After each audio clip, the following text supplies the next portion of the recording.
Greetings, nurgling fanciers and experimental random virus unleashers. My name is Lucius. Today I'm joined by Kaisel from WarHQ, and what we'll be going through is the Death Guard faction in Kill Team. We're going to examine their roles, their strengths, their weaknesses, how best to play them, some of our little anecdotes and amusing stories with them, and just basically shoot the shit about the Death Guard.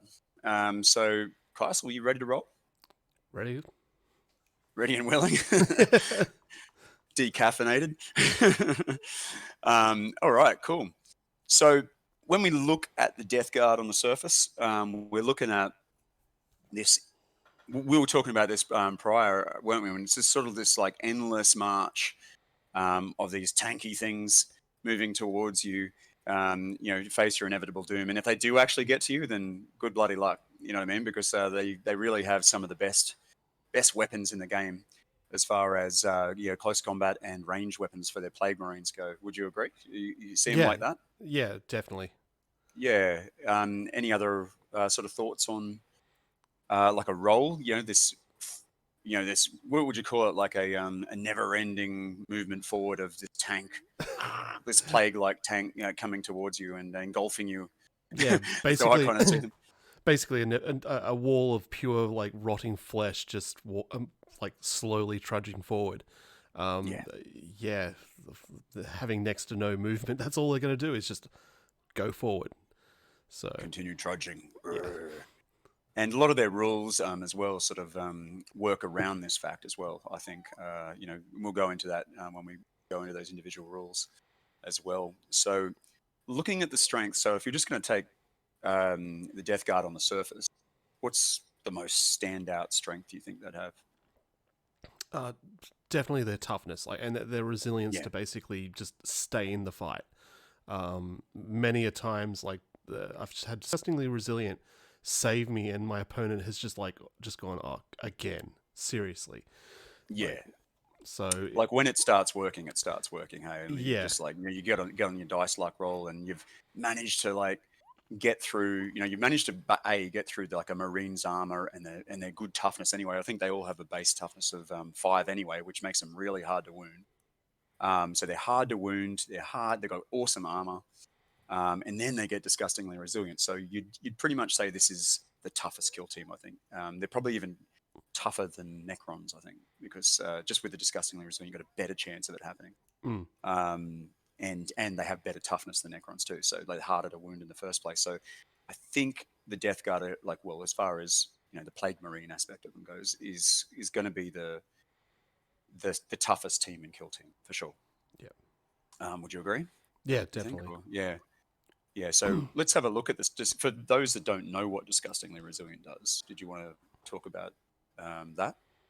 um, yeah, it basically it's just yet another save that you just get whenever you take a wound. So Yeah, like an yeah, injury wound. Yeah. yeah, certain ones can go, I think, 4 up on certain rules, but it's generally 5, 6 up. So yeah, Yeah, 5, 6 up, but there is a tactic they can do to make uh, it 4 up. 4 up. Yeah. Yeah, but that's we'll go into that. But it's at a very unique position, that one. I think you have to actually hold 3 objectives to be able to make that work, right? Yes. Yeah. So and I think it's like 3 CP, but it's very strong. If you can make it work, that's really powerful. So if you are going well in the game and you're holding objectives, you could think about that one. But it's not just the disgustingly resilient that makes them tough, though, right? No. It's like No. it's like we're talking about before. Like a normal marine, even aiming, has 4 toughness, but a Nurgle marine, like a plague marine, has a 5 toughness base, which is very big. It means that you know most weapons, I think you could probably say, are around strength 4, right? Like as an average. Yeah. So like a bolt gun or something. So you're only wounding them on a 5, 6 already. So even some better base weapons like some of the Tau guns, which have all of the 5 strength, they're still, it's a 4+ to wound them, which is so just their toughness in that alone makes them, their actual toughness makes them even better, more resilient again.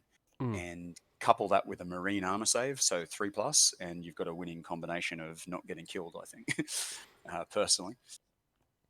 And I'd say that's definitely their standout strength, isn't it? Yeah. Um, Another strength I was thinking about was the cheapness of their chaff models. So anyone who knows the Death Guard knows that they have poxwalkers. So did you want to go through poxwalkers at all? Because I think that that is a strength in itself, just how cheap they are and readily available. You could literally swarm the field with them, fill your roster up to 20 with them. You know what I mean? Like if you needed to. You know? Oh yeah, it's 20 and still have a heap of change to spare as well. So, Yeah, at three um, points each. Yeah. yeah, basically, it's I wouldn't say you'd be silly not taking them, Mhm. because you can still overwhelm with pure elites and that sort of stuff. But they are, in my opinion, something you need to take just to hold objectives and that sort of stuff. Um, Yeah. if even if your opponent is going for them, they're not going for your main guys, and that's the big mistake. So like, And there's a tactic as well, isn't there, man, that you can use the cloud of flies as well. yes, So you yeah, can actually, if you have poxwalkers screening you, you can actually use them so that your main dudes don't get shot, yes, which is really important too. yeah, Um, Goes with the theme of the army, I think, a lot. yes, yes, Um, what I've found is like playing against you a lot because you play Death Guard a lot, and then playing tournaments. A lot of people play Death Guard, so what I find with them is you shouldn't rely on the poxwalkers to actually achieve anything, no, but at the same token, you wouldn't want to not be with them as well. Like I think you do need those box walkers for screens. You need them for holding objectives. You need them as meat shields, which is what they're intended for in regular 40k. So I think, yeah, like you said, you do need them in your list. How many of those you bring is up to you. But I think we've both learned a lot of valuable lessons through playing with them too. And like you never want to tie up like your plague marines just sitting there holding a point because you just don't have enough of them, to do that. Like you're investing like 20 something points every time you do that, like in a model just sitting there doing nothing. So mm. you want to put a 3 point model on it and then just not worry about it. You know what I mean? and Is how I see it. and you also have to carefully balance the amount of poxwalkers you do take, because you take too many, then all of a sudden you're going past your breakpoint. Yeah. So yeah, Once they get all slaughtered, yeah, which they inevitably will. yeah, Yeah. so that's one thing to consider. Yeah. And I mean, another thing is too, I mean, one good thing about the Poxwalkers for a 3 point model is they have two attacks, Hmm. right? A lot of people don't give them credit for that either. And they do have the disgustingly resilient too. So they get that a chance of saving every wound that comes at them. And the two attacks, I know they only have a five weapon skill, but the two attacks does pay off sometimes. There was that battle you and I had with, remember you were fighting my demons and I was getting frustrated because like my demons are awesome in close combat and they couldn't do anything through Yeah, bad dice rolls, and your poxwalkers are just wrecking me. And I'm just like, how is this humanly possible? Like you've got to roll a 5 to hit me, I've got to roll a 3 to hit you, and then I've got all these other rules and special bonuses, and you've got the crappy attacks that you're kicking my ass. I was like, this is not cool. yeah. It just But yeah, comes down to volume of fire, basically. Like, yeah, yeah, you get exactly. three Yeah, poxes, six attacks against one guy with you're one gonna hit. wound. You're Yeah, gonna hit with something, right? yeah, Like it's gonna hit eventually. So yeah, and especially against things like with low toughness, like elves and humans and stuff. If you're hitting them with a poxwalker, it's a 4 up to wound basically. So that, they're not that bad in that situation. Things like even like Harlequins or Azurani or something. You get a few of these on them, and they are actually in a bit of trouble because it's not hard to roll a 5 or 6. Not that mm, hard at all, really. With two, you've got a pretty good chance. So yeah, and as you said, you just keep piling more in and more in and more in, and yeah, as they're meant to. And hey, you've got that tactic as well. You could actually create more poxwalkers once you yes. start killing the enemy as well. Like so, that's fun as well. A bit of fluff. Expensive, but it's a nice little like uh, Yeah, up yours to your opponent yeah. of When you like, bring their elf back to life as a poxwalker. yeah, Yeah, but I do think they should have made that tactic 1 point. I yeah. think that probably would have cured it. Yeah, because I think it's not that powerful. You're just bringing a 3 point model on it, which isn't that good. Mm. So I think 1 point would have been a better way to handle that one. But anyway, I didn't write the rules. It does also, well, it does have its benefits in that if you are getting close to a break point and you can see that and you can fire that off, that gives you that extra, that gives you a little bit more buffer. So there Yeah, are yeah, extra benefits to that. yeah, for sure. Um, the next thing I was going to mention was this came out in Elites, and it is really strong. And I'm going to read it um, from the book, just so I don't I don't stuff it up because there's quite a few rules in there. And this is Inexorable Advance, and this really goes in with the theme of the Death Guard army. And then, so this is models in your kill team do not suffer the penalty to their hit rolls for shooting heavy weapons during a battle round in which they moved, which is really important, or for shooting assault weapons during a battle round in which they advanced. Very important again. In addition, models in your kill team firing rapid fire weapons, which is regular bolters and stuff, double the number of attacks they made if all their targets are within 18 inches. So this replaces with rapid fire doubling your attacks if you're at half range and makes it 18 inches. So that's quite strong. And you've used that before, haven't you, with your gunners? Yes, yeah. Yeah, which is pretty cool little thing. Definitely a strength because that's unique to them. You know what I mean? Just like disgustingly resilient is something that only they can do, and makes your Plague Marine gunners just that much better, and even just a regular Plague Marine. Mm. Yeah, for sure. And I think a couple of units really stand out in this kill team as being powerful. To me, that is the Plague Marine fighter and the Plague Marine gunners. I think are probably some of the best shooting and some of the best close combat units you can get in the game. Now, to me, the problem is you've got to, if you're using the fighters, you've actually got to get them into the battle. That's can sometimes be the most challenging part. But if they are, then you're generally wrecking everything that you go near, right? Yeah, And they have some pretty nasty options. I've um, Um, I've definitely had a few battles where my plague cleaver and great flail were running around the field chasing people down. Like no one wanted to go near them, and they were completely useless, but they were useful enough to divert the your opponent into areas they didn't want to be in. yeah, So yeah, they are intimidating. yeah, and I mean we'll break these down in a bit when we go through. Um, you know, I think it's really the combinations of weapons that they can take. So they've got very versatile shooting weapons, like from the like the Blight launcher is a standout, which is really good for more of the long range stuff. To your your flamer type spewers and belchers, which are really good as well. So and then with the close combat weapons, you've got ones that just do epic amounts of damage, and then you've got ones that do epic amounts of attacks. So I think those you can really tailor like with a roster, you can really tailor and have multiples of each of those and really make these guys strong. Hey, I think the hardest bit's probably just trying to get enough models with those, right? That's what Yeah, you've experienced, yeah. I Because I, I with the yeah I only with have the one flail. Actually, no, sorry, I do have two flails now, but I've only got one cleaver. yeah, but you had to go to great lengths to do that though, didn't you? Yeah, I did. Yeah. So So do you want to discuss that like with the models themselves, like because with the easy to build, like Death Guard have a lot of easy to build, but none of those have like the really good weapons you'd want to take. yeah, so a bulk of in my opinion, it's probably well that and Heretic Astartes box the Marine set as well. That and the Plague Marine sets are essentials. You definitely need them. They have everything that you need in those two forces. Hmm. For Plague Marines, it has at least it has one flail and one cleaver. I had to go and get an extra flail from the Series 3 Space Marine from Japan. Yeah. Um, and compared to like heavy gunners and that sort of stuff, I think I've got three or four spewers belchers at the moment. So Right. they're a lot easier to come by. The fighters are much harder. Yeah. But if you're going to start this army, right, like you can literally do it in two box sets if you wanted to, right? Yes, yeah. Like you could get a Plague Marine squad, and you could get Oh, Poxwalkers. Poxwalkers sold in boxes? No, they're sold in easy to builds, aren't they? they're easy to build, so I'd say get two of them. They're cheap Yeah, enough. they're cheap as they're like $20 at Games Workshop or something, aren't they? Yeah. I think, and you get yeah.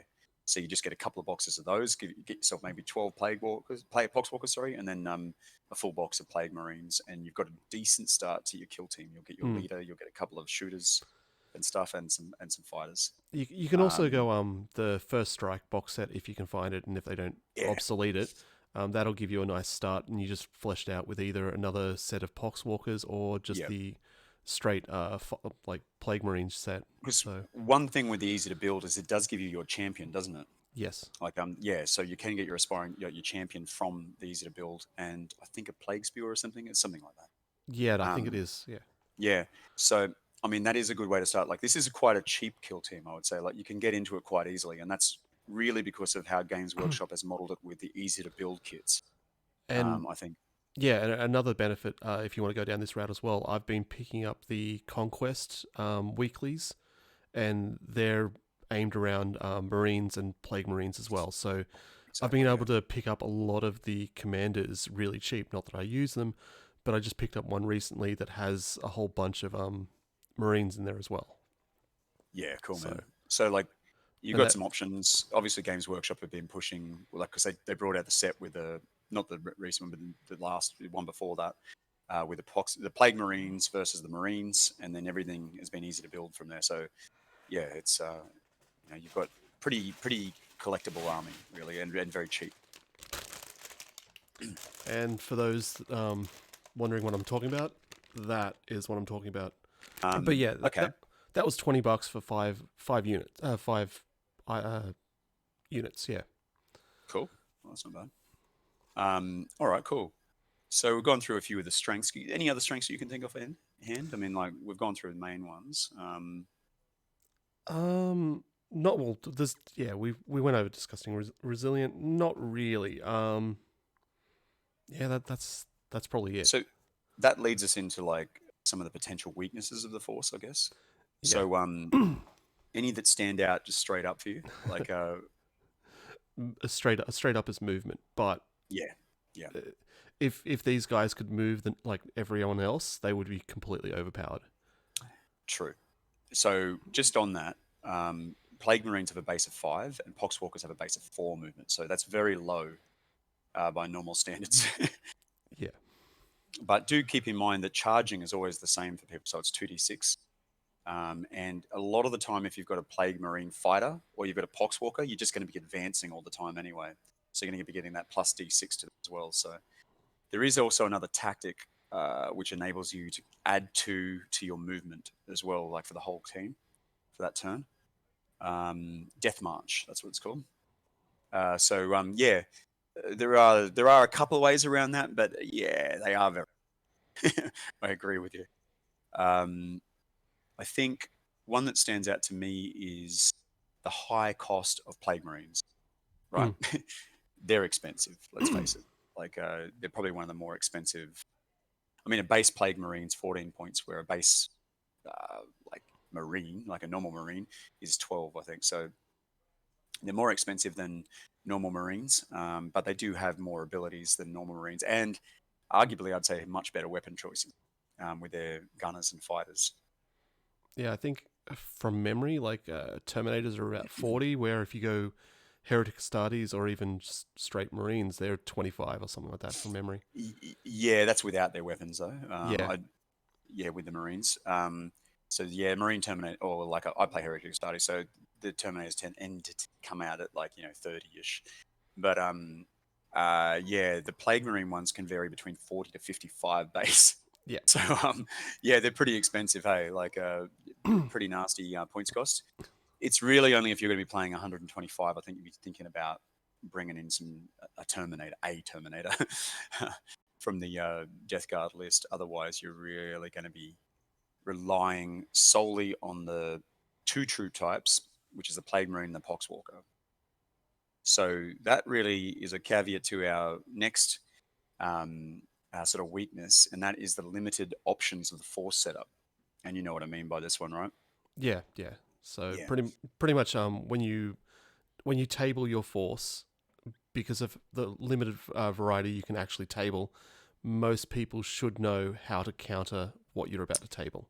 Yeah. And what I'm sort of coming at is the options that you really are going to use are going to be very similar in a competitive sense between most of the lists that you come across, because honestly, like you can't have a lot of Plague Marines in here. You're only going to have really between 4, some cheaper builds, maybe 6 at a stretch, but they're not going to have anything good with a 6 list. So Yeah. you're going to have like 4 to 5 kind of Plague Marines. And now those positions, the best things that you can get are A, your aspiring champion, which you need, right? Your champion. You have to have that as a leader. I think it's your only option, right? Yeah, it is. So you got to have a champion for a start. Then you're going to have you can only have a max of 2 gunners and 2 fighters, and they are your strongest troop types. So you're probably going to have 2 gunners and 2 fighters. So you're not going to really generally in a list have any normal plague marines. I think I have seen you use one with an icon before. I Yeah, think was it? Yeah, I yeah. think you used a normal plague marine with an icon, but I think that's the only time I've ever seen a normal plague marine used in a list. Uh, Um, Myself, yeah, I think I did field it once in a tournament. yeah, But yeah, it never really did anything for me. no, So, that's what I mean. You do get that bonus with their bolt gun, where they can shoot, like they can rapid fire, get the double shots at 18 inches, which is quite strong, but it's still only a bolt rifle with 2 shots. So, yeah, I mean that's just how it is, right? Um, yeah.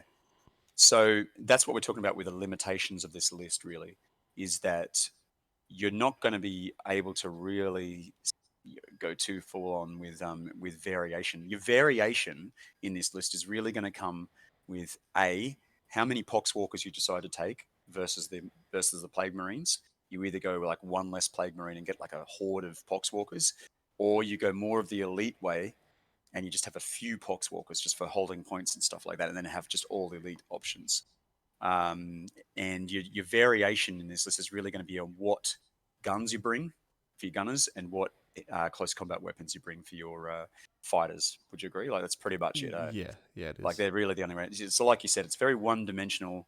And once you know how to counter a Death Guard team, and you have a good list build for that on your roster, then they can, they can be a little easy to, depending on what they don't match up well against every team. But generally, you can hold your own though. But yeah, that is just one weakness that I see in them personally. Mm. Can you think of any other weaknesses offhand of what we might? Um,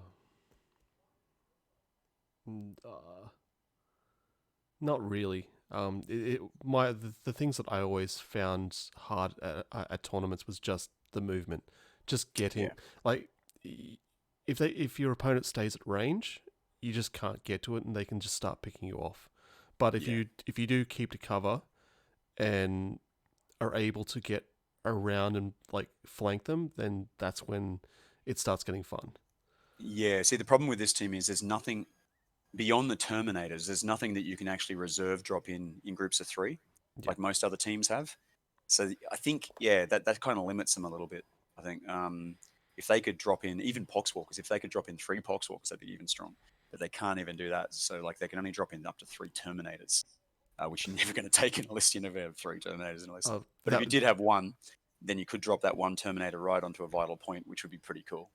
that Yeah, that would be a great tactic to see flesh from the sky or something, and you just yeah, can randomly drop 6 poxwalkers in or something like that. yeah. No, that would be cool. Like, yeah, maybe they up the limit because they're so cheap and shitty. Yeah. Maybe they just like rise from the dead or something. You know what I mean? Like, that'd be really cool. But they don't have that, unfortunately. So, yeah, as you said, that's a huge disadvantage. But as a Death Guard player, you've really just got to work around the movement limitations you've got. Mm-hmm. Not be afraid to just keep moving forward because that's really all you can really do with them. Is just get up as far as you can. And having in this situation having a veteran specialist as a fighter is a very good option as well. Yep. Keep that in mind so you get that advanced move before turn one. You get that advanced move with your veteran, so you're just that little bit further up the field again, and then maybe, just maybe, depending on the mission, you might even be in charge range. So you really want to get those things into combat because they are a massive point stump, but they are very powerful and hard to kill. So you just want to get them there. And if you can do that, then I think the day could be yours. It's probably the best way to put it. So having a think about the units themselves. So let's start with the easiest. There's not really many options here, eh? Like this is what we said before, like what we've just discussed. There's not a lot of options. So let's have a look at the core units that you can have are the Poxwalker and the Plague Marine, right? Yep. So the Poxwalker itself, there's nothing really much to say about it beyond what we said before. It's got 2 attacks, 1 wound, 5 weapon skill. That's all you really got to think about. 3 strength, 3 toughness. It's got disgustingly resilient. It's worth 3 points. Yep. Not really much more to say about it. It's just a cheap chaff troop. I think it's one of the cheapest. I think goblins cost 3, like Gretchen. Uh, Trying to think, maybe the what's the other Nurgly team? Galapox. That's it. I think Yes. they have some cheap fly things or something that probably cost that much too, that are just chaff. But other than that, I can't think of many other teams that have really cheap stuff like that as chaff. So just keep in mind that you're always going to be limited by movement. But the way around that is you're just always advancing. That's all you ever do. And Yeah. when you deploy full advance forward as much as you can, really. Yeah. Yeah. But Yeah. do not stick at the back line. No, no, you may as well just give up if you do that. Like by turn 4, you're not even going to be at them. So it's sort of, you know, and that's a tactic in itself if you're fighting them, is to be able to send forward troops to hold them back, I guess, hold them up and trip them a bit. Um, okay. So the I suppose the standout models here is going to be your Plague Marines, right? This is what you're gonna. This is the bread and butter, like the core of your team. I guess you'd say. So your Plague Marine himself is just like a normal Marine, but has better toughness and disgustingly resilient. They also have, instead of having the frag grenades, they have a blight grenade, which is the only other difference there between them and a normal Marine. So the blight grenade, you can re-roll wound rolls of 1 for this weapon. I think that's the only difference between it and a frag grenade. So Mm. that does actually make it better than a frag grenade, but not that. It's not that amazing, but it's still pretty good, right? Um, so as far as the Plague Marine, just standard Plague Marines themselves go, um, yeah, you're probably not going to be using them very much. Now, let's go into probably both our favorite one, and that's the Plague Marine Fighter. Yeah. Yeah. So this one I think like I did as like a anyone who watches the channel, I did a Warriors of Renown on Death Guard. I chose the Plague Marine Fighter as their best model, or the best standout unit in the team, and there's a pretty good reason for that. You can watch that, or we're going to just wank on with a few of the similar things as we go. So the reason they're so good, I think, is the Plague Marine Fighter themselves they pretty much have access to the best, in my opinion, the best different combinations of close combat weapons in the game, and I'm going to stand by that one. I think they have options for hordes. They have options for just brutal things that you need lots of like lots of wounds on them to kill. They're all excellent strength weapons. They've got good AP. They've got good damage. It's really hard to fault any of their close combat weapons. I just think they're literally in another level. You know what I mean? Beyond a lot of other teams. Are there any of the weapons that stand out to you, like the actual close combat weapons? Um, flail and cleaver is the only real things that I've ever used. So Right. So looking at the flail of corruption, and remember, it has been FAQ'd yep. in the core rulebook FAQ. So the flail of corruption gives you +2 strength, so that puts your strength to 6. So anything with a 3 toughness, you're wounding on a 2 plus. It has a -2 AP, which is very good. It does 1 damage. It used to do 2, does 1 now. You can re-roll wound rolls of 1 for this weapon. But the big thing about this one is for every attack that you make D3 hit rolls each time you attack with this weapon. So your normal Plague Marine Fighter has a base of 2 attacks, but with these guys, you can make them zealots or combat specialists. So you can give them a base of 3 attacks. And if you do that with the flail, what happens then is each attack you have is D3. So if you're going to have 3 attacks base with a specialist, you've got 3 D3 attacks. That is insane. Like it's a minimum of 3 attacks up to a maximum of 9 with a weapon of a profile that good. So you can imagine if you can get this guy in amongst a whole bunch of guys, like say you've got like, you're fighting like a Tyrannid, uh, spam, and you basically got lots of gaunts and stuff coming at you, and you've got them all around you. Like you've got like 4 of these things around you. You could literally kill 4 of them with this one guy. You get him in the middle of them, and just go mental with your flail, right? Is that how you see it? Like, is that Yeah. how Yeah. It you'd is. probably use it? Yeah. And I mean, even against elite opponents, it's dangerous, right? Because you with a -2 AP, I mean, even Terminators are still only getting like a 5+ save. So, and Marines are getting a 6. So it's pretty brutal, hey. Pretty nasty kind of combination of weapon, that one. So, and your other one was the cleaver, right? That's the one you like as well. Yeah. I Yeah. personally, I actually like the cleaver a lot better than the flail. like, Okay. like when I say that, that's more just on what has actually worked for me. I think people have Right. always just seen the flail and ran, so I've never had a chance to actually watch that go nuts. Yeah. Well, the thing I'll say about the Great Plague Cleaver, is if you want something dead, I mean eradicated dead, right? Like you're fighting whatever, like a Terminator or something big, a warrior or something like a Nid warrior or something. It needs to die. Then the Great Plague Cleaver is the weapon for you, and I don't think you're going to find a better weapon than this to do it. It is times 2 strength. Okay, so that makes your strength 8. Um, if you're a zealot, that makes your strength 10 on the first round you charge, right? There's not many things with a toughness 5 unless you're fighting another Plague Marine team. So you're going to be usually 2 up wounding with this thing. Um, it's that good. And then it has -3 AP, so that pretty much eliminates most people's saving throws. And the kicker is it does D6 damage. D6. There's not many weapons in the game that do D6 damage, so that's a maximum of 6 damage. So you can re-roll your. This is another good thing. You can re-roll wound rolls of 1, so it's already wounding on a 2 plus. Yeah, And you can re-roll 1, so you're always going to be wounding, right? It's going to be a pretty rare day that you don't pull a wound through on this thing. Like you just funk the roll and roll a 1 like I do every game. Um, but the only thing is, like all these kind of weapons, it's a -1 for you to hit. So that's the only penalty to it. So again, you make this guy a combat or a zealot. I'd recommend zealot with this one, because you get that +1 strength. So then that's 10 strength when you attack with it. hmm Nasty. So yeah, I can see where you're coming from with that. So if you want something dead, dead, dead, this is the weapon for you, right? You're fighting some really tough stuff like Custodes. Hey, you can get this guy on Custodes. They are dead. yeah, Like literally, you're gonna wreck them unless they wreck you first. But you've got disgustingly resilient, right? yeah. So Also, yeah, also don't forget the 2 attacks as well. yeah, So yeah, same 2 thing with attacks, that. which can go to 3. Yes. Yeah, like with a specialist. We're assuming you're going to use them as specialists, which you probably will. Yeah. Yeah. So, So your other options for the fighter, which are all good as well, is the Mace of Contagion is another one that I think is a bit of a standout. I think it's pretty good. It is +2 strength, -1 AP, and 3 damage base. That's 3 damage base is very strong. It means you're always doing 3 damage. That's crazy. Rerolling hit wound rolls of 1 again, which makes it good.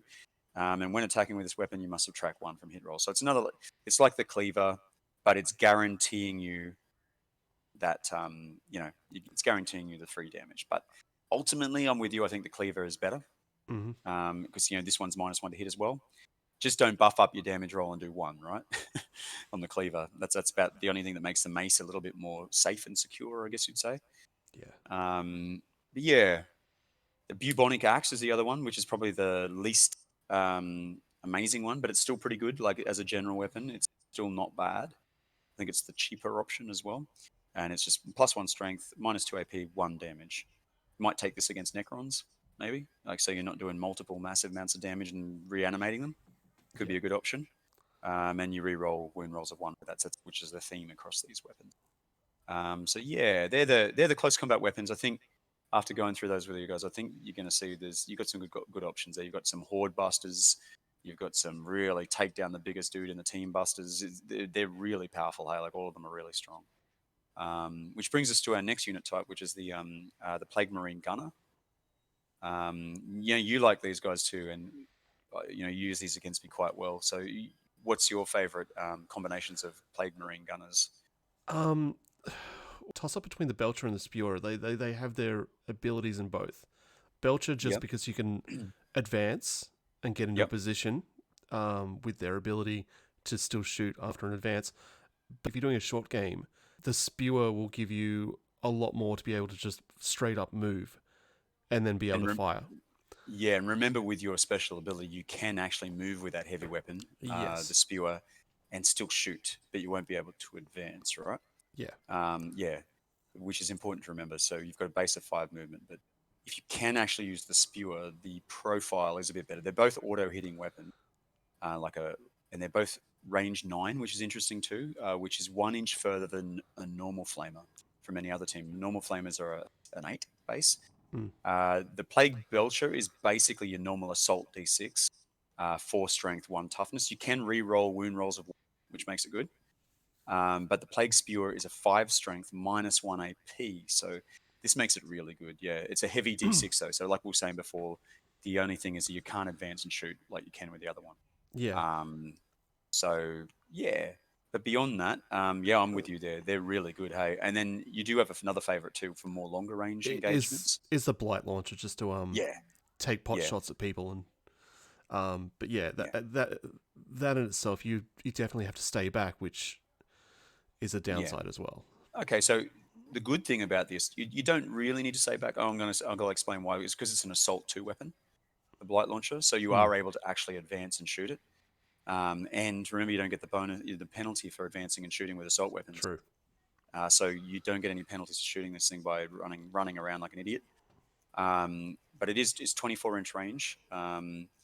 Yeah, 6 strength, minus 2 AP, D3 damage, and you are re-rolling wound rolls of 1 as well. So that's really strong weapon. Hey, so I think I really recommend for anyone who's making like a list. You don't have a lot of long range stuff in this army. Most of it's pretty close combat. So you could design a list around. You go 2 ways, I reckon, with a Death Guard army, and that's that you either go the Plague sort of Belcher Spewer option, and you support your advance, so they run forward with the rest of your fighters and Poxwalkers, and then they support and get all the auto hits and stuff, Mm. or you go the 2 Blight Launcher option, and they're your long range support for taking out enemy snipers and stuff like that. And they will do that. They're very good weapons. So, what do you Yeah, think about that? I think one of the previous games I played, I actually took a guy's uh, Terminator out within the first round or two or something like that, and he Yep. was that destroyed his plan. Like it was just that was gone, and I didn't expect to do it. I thought, oh yeah, it's gonna be more resilient, but I just got lucky and just took it out. Um, Yeah. but yeah, that's pretty much how I play. I either do a mix of the flamers, or I will support. Well, actually, I go a blight launcher and a flamer, depending on Yeah. if it's going to be close range or long range. So, yeah, But if you came across a list that was like a bit more of a long range shooty team, you know what I mean? definitely Like too AdMech or Tower or something, you definitely take some blight launchers to try and match that, right? Like very much so. Yeah. yeah, otherwise you're just sitting there getting shot apart as you try and advance into the enemy, which is never fun. Yes. Yeah. So this is where it comes down to list tailoring, and just trying to get that combination that's going to work. And For with the blight launchers being able to also advance and shoot as well. If you do go against tower and they're trying to get around onto your flank or something like that with drones, you can position yourself again to start taking other people out. Yeah. So Another thing I'll say on the Blight launcher, what makes it good too, is you can take one of these guys as a heavy specialist. Now, with the heavy specialism, the special ability for 1 CP, you can get an extra shot. So you can make this shoot 3 shots every turn, yeah, which is really powerful. Like if you can get 3 of these shots, your chances of hitting like that sniper that's sitting in the backfield ripping your face off is quite high. So yeah, I rate those weapons. I mean, you can also, like normal Marines, you can get plasma guns and melter guns too, which are both valid guns in their own right. I don't know if I would take plasma gun over a blight launcher though, and that's only because plasma gun, when it's supercharged, does actually have better AP and better strength. But if you roll a 1, you're dead. So I think I'd prefer to just stick with the blight launchers and get the extra attack and go that option. I don't know about you, but I just think it's a bit safer I, and a bit more reliable. plasma's always had that stigma with me, so I've tried to Yeah, stay away from it. yeah, and like me, I just roll. So like, I never use plasma overcharge because I would get killed. So I'd end up killing myself every turn.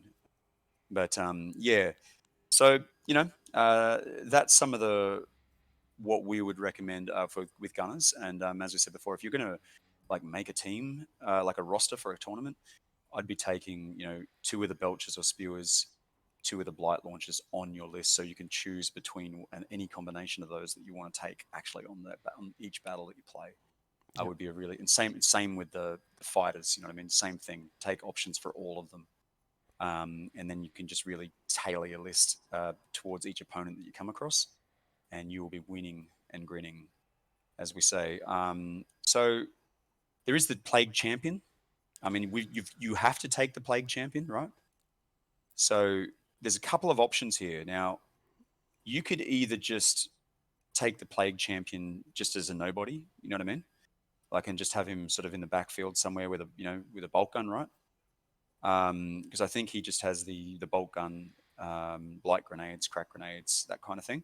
Hmm. So you could just use him as that kind of person, and take him as a sort of a cheaper option at a base of I think it's 15 points, or you can turn him into another close combat kind of guru, can't you? Yeah. Yeah. So I mean, the options they have there. So Plague Marine champions may replace their Plague Knife with a Plague Sword. Okay, which is okay. It's not that great a weapon. You can just re-roll failed wound rolls. Otherwise, it's strength user, so it's okay. It's better than the knife, I guess. So you can take that, or you can replace your bolt gun with a bolt pistol, plasma pistol, or plasma gun. That's another interesting one there, hey, because you can actually give them another long range weapon with plasma gun, so you can turn Mm. them into a gunner basically. So there's another one too. So if you wanted your leader to be giving long range fire support, you can give them a plasma gun, and they can sit in the backfield and shoot their plasma gun. Or the other option is you can take a power fist, right? Yes. Yeah.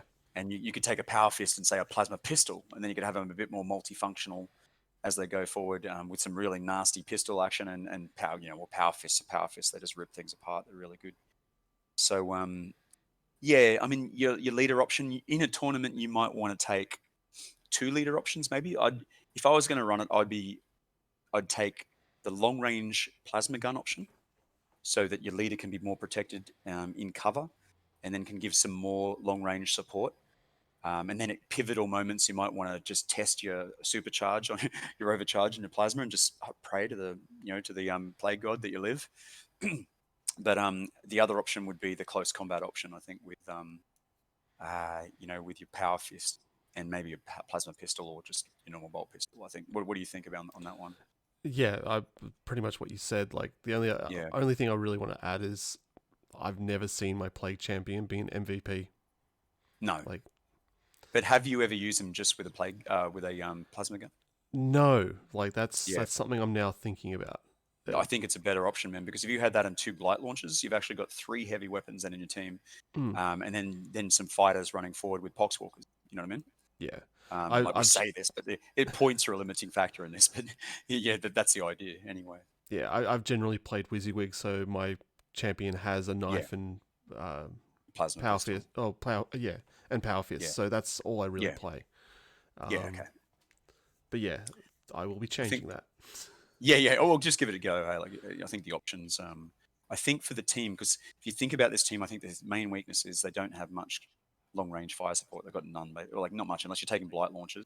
Mm, This could give you three models with long range fire support, which is giving your enemy a lot more to think about when you're rushing in with your troops. You know what I mean? yes. Will they shoot the ones that are rushing at them, or will they try and take the long range options out of play? You know what I mean? So it gives them two things to think about instead of just the one. If you're just rushing towards the enemy, then they're just going to cut you down, cut you down. But if they're thinking, well, there's three models shooting the crap out of me with really good shooting in the backfield, and there's this whole bunch of mother truckers coming at me with short range weapons that are going to kill me. You're giving them two things to think about. That's how I see it anyway. Don't want to make it easy for anyone. But yeah, as far as that goes, though, how much is the actual plasma gun? It's only 3 points. There you go. So it's not too bad. It's not too bad at all, actually. So your leader base is 15, and so 18. Yeah. Just add a plasma gun on that. 18 is actually a pretty good leader cost. Pretty much standard. Like most of the other stuff's costing that much. Your normal shooters, your gunners, and that are going to be around there. Yeah, cool. All right.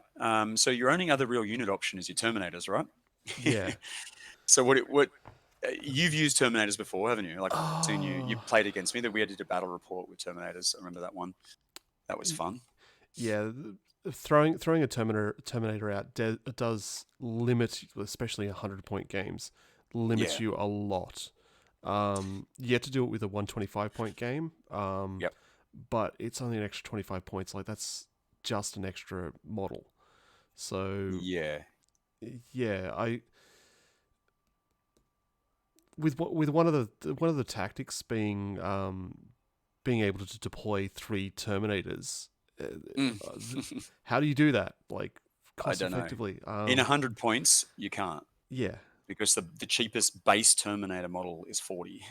That's a Blight Lord. I don't. I'm going to just put it out there. I don't think you can really use a Death Shroud Terminator unless you're going to play Commanders. Like, it's base 50, base 55 for a Terminator champion, and that's just with the shit that it comes with. yeah, So yeah, that's pretty expensive. I don't think you have to pay. Yeah, in this one, you don't actually have to pay for the extra gear.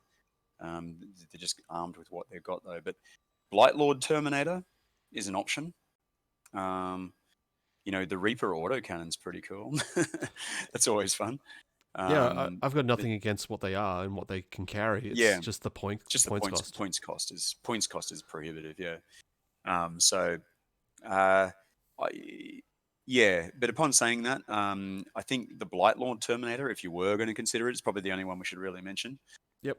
because I don't think you're going to be using much else. So it's a Terminator. It's got 2+ save basically.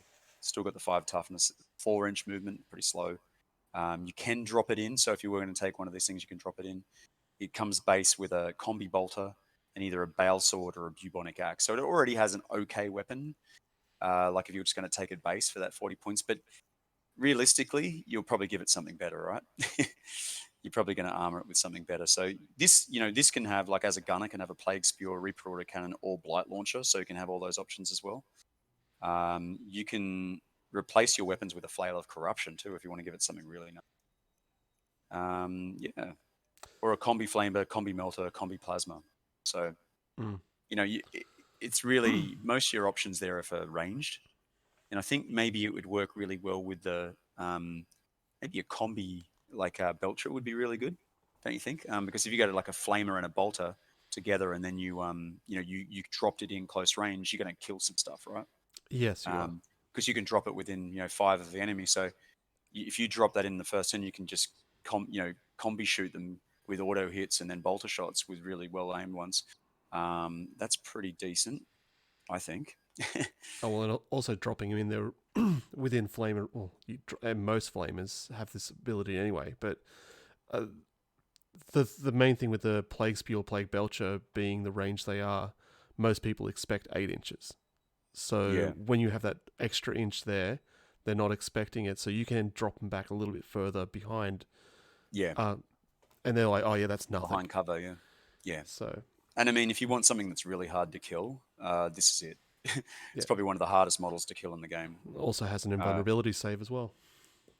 So yeah, that even makes it better. So yeah, actually, there's no extra option for Cataphractii I Army. So I think it's just part of it. yeah, so okay, that's amazing. So you've basically got a 4+ invuln, a 2+ save normally. So even with, if you're getting shot with something with a -4 AP, you've still got a 50/50 of shrug in that, and then you've got another 5/6 to shrug it as well. So this is a pretty tough dude, and 2 wounds. So you know that makes this thing pretty survivable. So if you're gonna be in one of those missions where, like, hold the center or something, or you have to hold this one objective, you could drop this in on turn 1 or something, and yeah, good luck, enemy. Yeah, I think it's a bit of a brute. Even with the bubonic axe as like just a standard weapon is still pretty good. Like, it's not a bad weapon at all. But base attacks of 2 on this guy, so yeah, you're gonna have to really toss up how you're gonna use him. Yeah, but other than that, yeah, pretty solid option. Mm. Um, so I think we've talked about units enough. There's nothing you want to do. That's pretty much it. There's not a lot of options, right? This is what we're saying at the beginning. It's more your Plague Marine options, which are the main standout in this force. Yeah, well, Um, just to add to the Terminator there, when you said drop it in on the point with a mm, combi flamer as well. yep. That's just not the nicest thing you can do to someone wanting to charge in Overwatch. So yeah, Yeah, yeah, that's right. And remember, it can be armed with a Plague Spewer as well, if you wanted to go that way. So like if you wanted it better than a normal one. So yeah. if you just wanted the flamer option. But yeah, I think the combi weapon could work really well because you've got that bolt gun with 2 shots as a backup as well. Yeah. Like on your shooting, like so. They might have grabbed a point, like a fast army, like with a veteran move or something, and then you could drop this thing near their veteran and just knot them in turn one. That'd be pretty cool. And then grab that point and then hold it the rest of the game. Yeah, cool. All right. So let's have a think about some tactics. What do you reckon? We'll go through the tactics. Yeah, yeah. Any that stand out to you straight away, like tactics? I know you probably got a couple that you use a bit. Oh, Putrid Splatter has been a fun one to just deploy and catch people off guard. Yeah. Do you want to explain that to people? That Um, don't... yeah. So basically, when you take a wound, you roll a d6 for each enemy model that's within 1 inch of you. And on 6, that model suffers a mortal wound. Yeah, So, cool.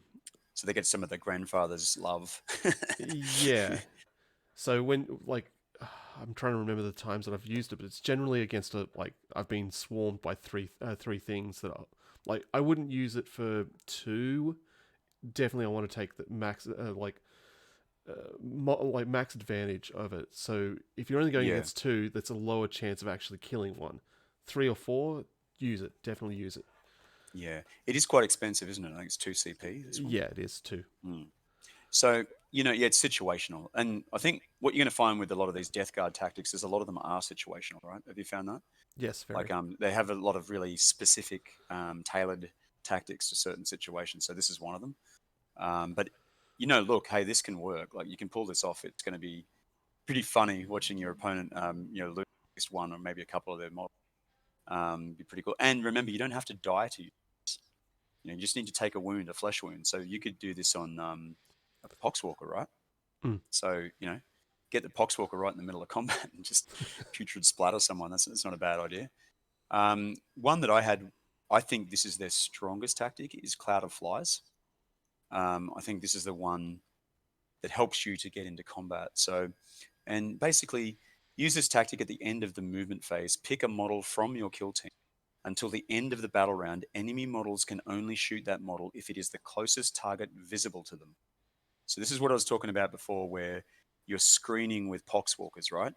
You cloud of flies, like maybe you've got your champion, you don't want to lose him, and he's running into combat, or one of your fighters who's running into combat. You cloud of flies them, or if you've got a sniper, one of your light launchers in the back line, and it's the last one left, and you don't want to lose it.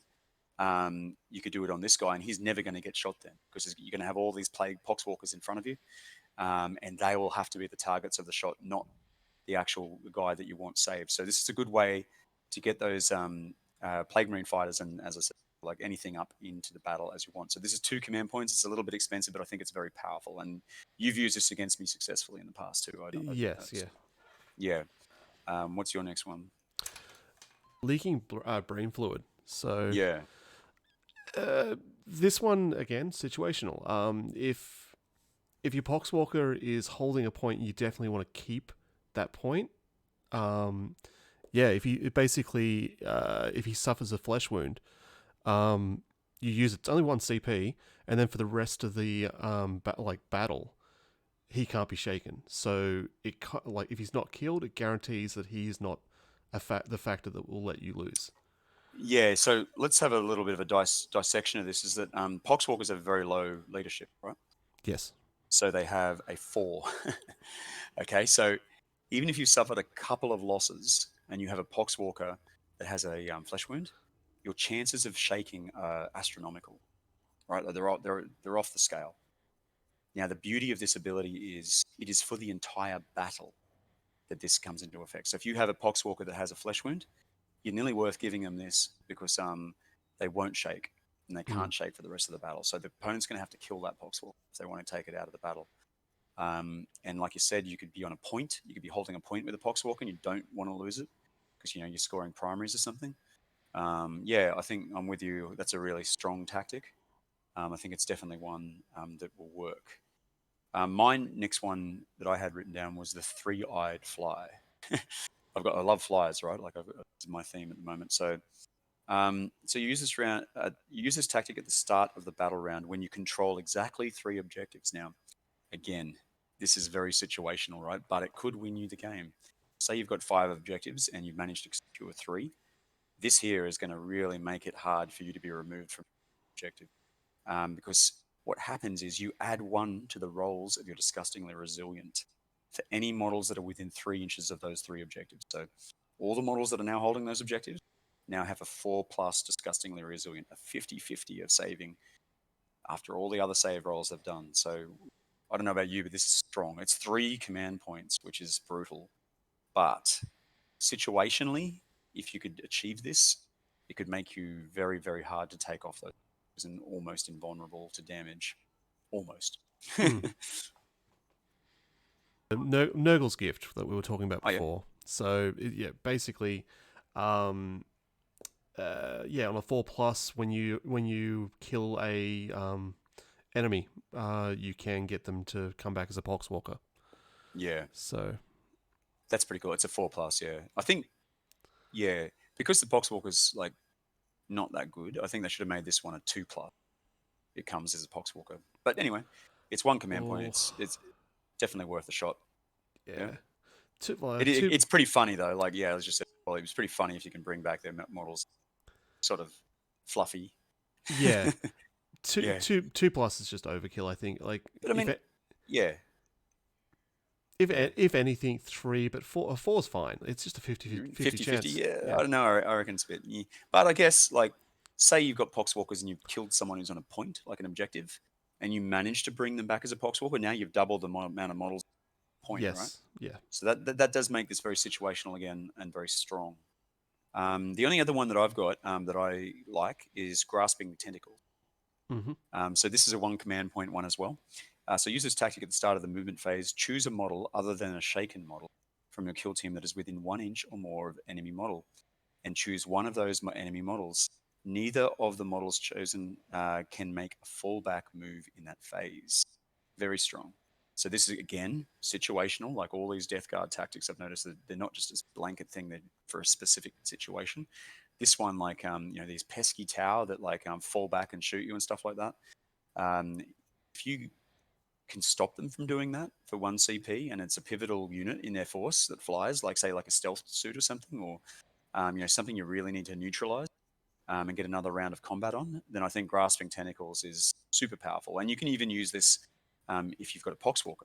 So all you need to do is get a Poxwalker into one of those models, and you've locked them into close combat basically, which I think is very powerful from a gaming perspective. What do you think?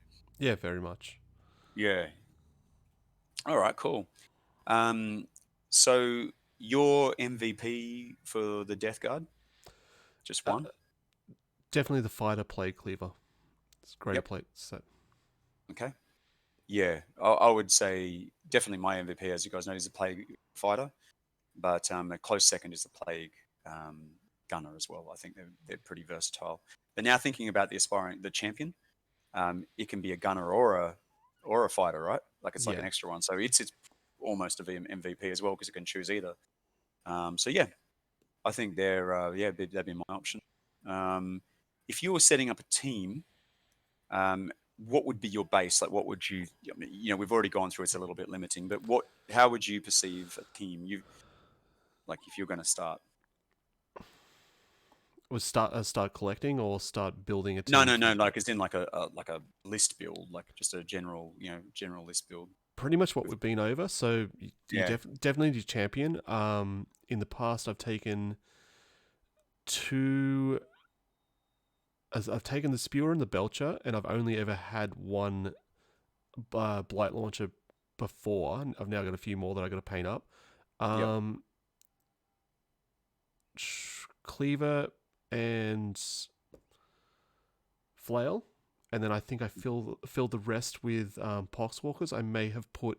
I have used an icon before, but that could easily just be replaced with something else. And I think yeah. Do you remember offhand what that does? I mean, it's a Nurgle one, so I'm just trying to think. oh, It'd be in the core, I'd say. I want to say Um, he Icon had of Despair, here it is. Subtract 1 from the leadership characteristic of enemy models within 6 inches of a model equipped with the icon of despair, and it costs 3 points. That's quite expensive for that, I reckon. Yeah, I think I Yeah, just had it on my list just as just to torment people to go, why has he got it there? and it looks Um, cool, yes, right? It's a cool model. Yeah, so that's probably it. But there's a poxwalker in that, and it's just minusing one off leadership with anyone exactly. next to it. So yeah, I don't know. I don't rate it personally. Yeah. Uh, yeah, but anyway, it's fluffy if you wanted to use it that way in a narrative game or something. It's pretty fluffy. Um, yeah, but that's not really. We're not that fluffy around here. We're a bit more coarse. A bit more coarse. um, but yeah, that's in my opinion that's a good start, and then you just basically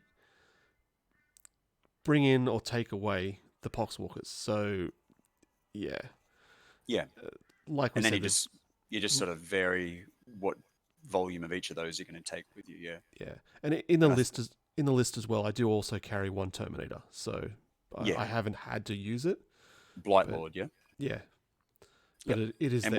what's he normally armed with? What would be your standout on that? I think it's actually a um,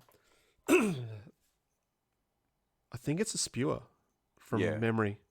I think that's not So a bad option. I'm Because just he's the trying. heavy. It's the heavy option, the Plague Spewer, and it's Yeah, got better strength. It's got some AP. Re rolls, wound rolls are one. So yeah, I think I think the Spewer is the most is probably the best weapon to put in the hands of the Terminator, and then have like that bubonic axe as just a backup, which is a cheaper option. So yeah, that would be my suggestions as well mm, for that one. But yeah, that's pretty much how I'd see it. Like I said before, I'd take the leader in a couple of variants. Definitely one with the plasma gun, and I'd probably use the plasma gun one the most, I think, because you already have a few really good close combat stuff. So yeah. yeah, just for that extra range support, that'd be my only other consideration. Other than that, I think yeah, we pretty much nailed that one. If anyone out there uses these guys totally different, like counter different than us, I don't know how you would, but if you do, if you just like base Plague Marines or something and you have success with them, let us know down in the comments below. We would like to see your list. Um, now, is there any other just sort of closing sentiments, I guess, with this faction, like what you could consider like something we could do? Or advice to players? I mean, you played them in a tournament before. I played against them a lot. What would be your advice to new players, I guess, or people wanting to do tournament play? Probably to not be um, reckless with the poxwalkers. I've used them in the past just to run them up and not to actually, as we described before, to protect, to use with other tactics and that sort of stuff. But then again, I've also used them just to hold points, and it was a waste because then all you have is like someone just come in, sweep in, and kill them, and Right. all of a sudden half of your slow moving force is on the other side of the board while you just had this point lost. So Yeah. yeah, I'd say keep them close where you can, where you definitely have secured a point and that point can't be taken from you. Then probably leave one there. Yeah. Um, but yeah, it all comes down to how you play. How you play. Yeah. And my advice would be don't rely on the poxwalkers, which as I've already said before. Like, so don't Yeah. use them as your main offensive punch. You're going to be very disappointed. Yes. If that's what you're relying on to win the game, like with combat, you're going to lose. So I think it's about positioning those really good models that you have. And I think a way to counter that with Death Guard is to use more of the long range fire support to protect those fighters as they get in. Mm. And that would be my advice. I'm not, I don't own a Death Guard army. I mean, I've played against them a lot, probably the most, because play them a lot. Yes. Yeah. And then a lot of people do as well. So, I mean, I think Death Guard started with the core.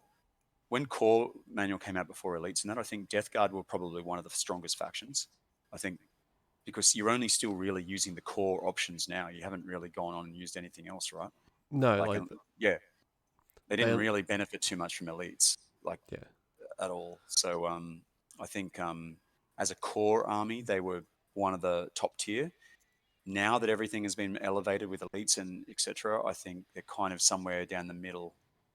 You know what I mean? Like down the middle, maybe dead central, probably. Like not high middle, probably somewhere in the of the middle, if that Yeah. makes sense. So yeah, so I think we'll close on that. Thanks heaps, Kaisel, for having a chat with me today about this. I thought I'd bring you on again, like the Necron video. I think you play them, and then I play against them, so it's a good way to bounce ideas off each other, Yeah. and sort of see what we think might work at any given time, and hopefully that helps people at home too. So as usual, guys, if you watch these videos like you do, please subscribe to our channel. That really helps us, and also like and comment this video would be great. We do have a couple of Death Guard videos. We'll put links to them below. Um, but for now, I am Lucius. This is Kaisel. We are WarHQ, and I'm going to leave you with this little quote. Like flies in the hourglass, so are the plagues of our lives. Thank you, and goodbye.